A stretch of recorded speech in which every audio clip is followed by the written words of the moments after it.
The Freelancer's Guide to Sick Days. Getting sick as a freelancer is tricky. Without paid leave, you need a plan. Welcome to Ctrl Mental, and today we're sharing the Freelancer's Guide to Handling Sick Days and Protecting Your Business. Part 1. When you are sick first, communicate early. Don't wait until you're completely wiped out. Give clients a heads up if you feel sickness might impact your work.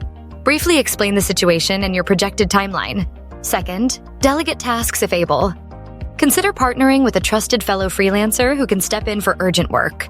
Focus only on the absolute priorities. Third, redesign your day.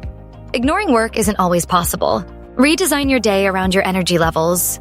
Do essential work, then use the rest of the day to recover. Finally, listen to your body.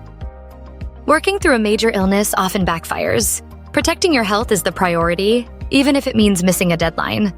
Part 2. Getting proactive before you get sick. First, take time off proactively. Don't wait until you're sick. Regularly schedule time off to unwind and recharge. Second, put a sick leave policy in place for yourself.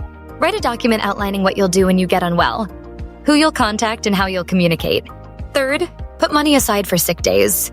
Build a financial cushion.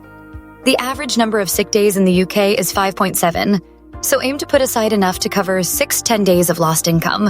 And lastly, explore insurance options for long-term protection. Everyone gets sick. As a freelancer, having a plan is crucial. Be proactive, communicate clearly, and prioritize your health. If you found this guide helpful, like this video and subscribe to Ctrl Mental for more tips on navigating freelance life. Stay healthy.